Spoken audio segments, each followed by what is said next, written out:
Hello Sagittarius, आज हम देखने वाले हैं कि आपके लव लाइफ में क्या चल रहा है, where your love life is heading. ये हम देखने वाले हैं इस रिलेशनशिप में मार्च महीने में क्या होने वाला है। ये जो रीडिंग है ये sun, moon, rising and venus signs के लिए है। अगर आपको मेरा काम अच्छा लगता है you can consider subscribing to my channel. Subscribe करने के बाद में बेल नोटिफिकेशन ज़रूर ऑन रखें, अदरवाइज़ मेरे वीडियोस आप तक पहुंचेंगे नहीं। अगर आप में से किसी को पेड पर्सनल रीडिंग करानी है, ऑरा हीलिंग या फिर फुल लाइफ का प्रेडिक्शन विथ रेमेडीज़ चाहिए, you can visit my website. वहाँ पे आपको बुक अपॉइंटमेंट्स वाले पेज में सारे डिटेल्स मिल जाएंगे। So that's how you can reach me out. And अगर आप मेरे चैनल के मेंबर बनते हैं, so there are lot of perks. You get to ask me your problems and मैं उसके रेमेडीज़ प्रोवाइड करती हूँ ड्यूरिंग लाइव स्ट्रीम। एंड बहुत सारे एक्सक्लूसिव रीडिंग्स भी रहते हैं विच यू कैन एक्सेस। सो आ जाते हैं इस रीडिंग के ऊपर। सैजिटेरियस मुझे दिखाई दे रहा है कि कुछ तो चीज़ें बदल रही हैं। अगेन ये याद दिला दूँ, अगर आप रेगुलर व्यूअर हैं आपको पता होगा roles could be reversed at any point of time. So आपके पर्सन की जो एनर्जी है वो है हैंगमैन। उनका दिल किसी वजह से सो डिसअपॉइंटेड है फिलहाल टेम्परेली, एंड वो एक स्टैग्नेंट फेज में है, मतलब बस रुके हुए हैं, सोच रहे हैं। उनकी सोच बदल रही है। अच्छी बात यह है कि उनकी सोच बदल रही है। Okay, so now they see things from a different perspective. ये जो भी है थ्री ऑफ सोर्ड्स का रीज़न, ये इनके पूरे सोच को, अप्रोच को बदलवा रहा है। So you will better know कि व्हाट इज़ इट। हालांकि आपके म्यूचुअल एनर्जी में 10 ऑफ पेंटिकल्स है। So it's all about stability, long term commitment, traditionally इस रिलेशनशिप को लेके जाना, फैमिली कमिटमेंट, फैमिली, मैरिज, ये सब भी हो सकता है। बट यहाँ पे ऐसा भी हो सकता है Sagittarius that it's a third party situation, जैसे कि कोई एक ऑलरेडी किसी के लाइफ में फैमिली है, मैरिज है, एंड दूसरे पर्सन नहीं है। Okay, so it could be like that as well कि किसी का ऑलरेडी लव लाइफ या मैरिज सिचुएशन या कहीं और कमिटमेंट होना, या फिर अपने पेरेंट्स का ज़्यादा इन्वॉल्व होना could also be this reason of this three of swords. Okay, but mostly it is that definitely इस प्यार में लव के अलावा कोई third situation is a factor definitely, जो इस रिलेशनशिप को थोड़ा सा रुका के हॉल्ट में रखा हुआ है। Okay, so you both of you have a history with each other, that's for sure. आप दोनों, ये कोई नया प्यार नहीं है, इट इज़ एग्जिस्टिंग या फिर ओल्ड। आराम से आप दोनों ने अपने एक्सपीरियंसेस शेयर किए हुए हैं एक दूसरे के साथ। सो ये पर्सन थोड़ा सा पॉज ले रहे हैं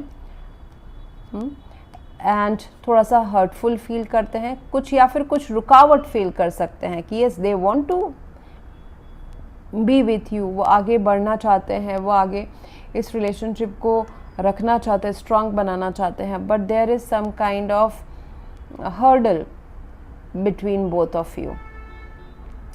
किसी के पेरेंट्स का नहीं मानना, या फादर फिगर या ऑफिशियल मनी पार्ट का प्रॉब्लम होना, ये भी हो सकता है कि कोई फादर फिगर या फैमिली डोमिनेट करती है जो इस रिलेशनशिप को आगे बढ़ने नहीं देती, या फिर उनका इन्वॉल्वमेंट ज़्यादा है।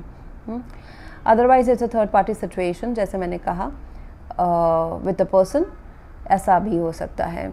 सो म्यूचुअल एनर्जी तो हालांकि दोनों की इच्छाएं ठीक दिख रही है। 10 ऑफ सोर्ड्स हैं, सॉरी पेंटिकल्स हैं। सो फैमिली का सपोर्ट होना, एक दूसरे को अपने लाइफ में लॉन्ग टर्म तक रखना, एंड ट्रेडिशनली इस रिलेशनशिप को आगे बढ़ाना, या फिर being there for each other. I would not talk about marriage और समथिंग।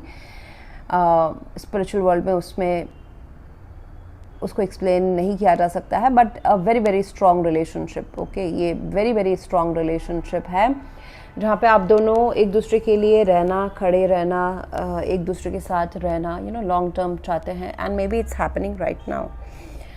ओके, सो ये हर्डल्स कितनी भी हो, लेकिन फिर भी मुझे नज़र आ रहा है कि आप दोनों की इच्छाएं जो है 10 ऑफ पेंटिकल्स की, वो काफ़ी प्रोमिनेंट है। एक ऑफिशियली, ट्रेडिशनली एक दूसरे के साथ, कमिटमेंट के साथ, एक दूसरे के साथ, हेल्प के साथ, एक दूसरे के साथ रहना, so that is very prominent.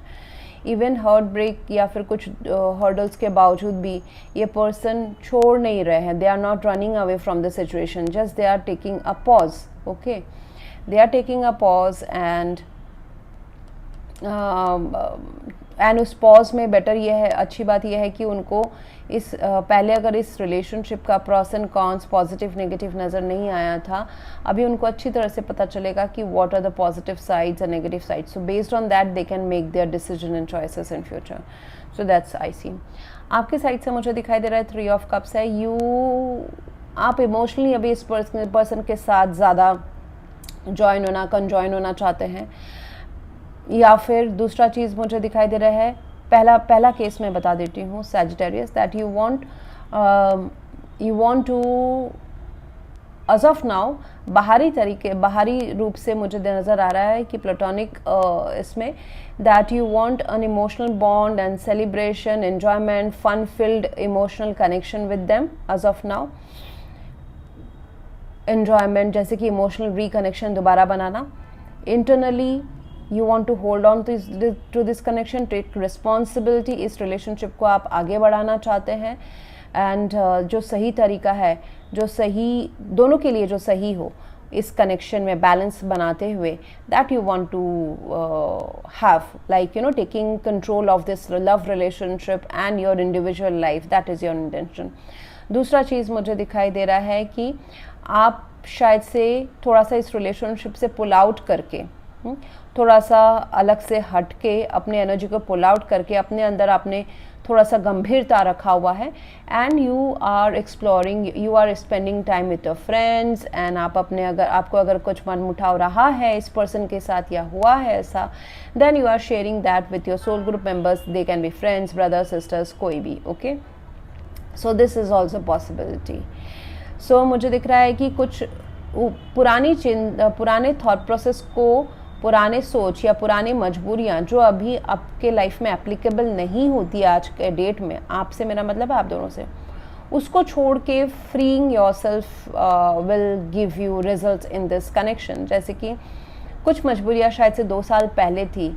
Suppose parents शायद से 2 साल पहले इस रिलेशनशिप के अगेंस्ट थे, अभी नहीं है, बट आप अभी भी वही सोच लेके चल रहे हैं. ओके, सो ये हो सकता है. मैं जस्ट एग्जांपल दे रही हूँ. तो कुछ पुराने थॉट प्रोसेस, मजबूरियाँ, ऑब्लिगेशंस, ट्रेडिशनल कंडीशनिंग, ये सारी चीज़ें अभी आपको सर्व नहीं करती हैं. ऑलरेडी वो निकल चुकी है, बस आपके दिमाग से निकलना ज़रूरी है. जैसे कि किसी पेरेंट्स का ओवर पावर करना, but there is a way to convince them. तो वो आउट ऑफ द बॉक्स थोड़ा सा सोचना ज़रूरी है इस कनेक्शन में. So both of you have a history. तो अभी एक असेसमेंट टाइम है कि इस कनेक्शन में इनपुट दिया जाए या फिर थोड़ा सा स्टैग्नेंसी रखा जाए. This is again a free will, because हम 3 ऑफ सोर्स का आपको रीज़न पता होगा. I will clear it out from the cards जो मैं बाद में ओपन करने वाली हूँ पार्ट 2 में.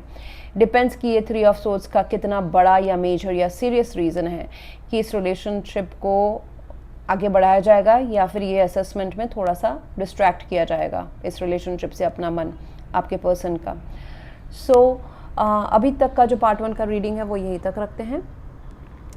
बाकी जो कार्ड्स हैं, which are the challenges for the month of March, way forward क्या है, आपके पर्सन के इंटेंशंस एंड एक्शंस क्या रहने वाले हैं, इस पूरे सिचुएशन का रेमेडी क्या है इस महीने, एंड क्या कोई नया लव आपके लाइफ में आ रहा है.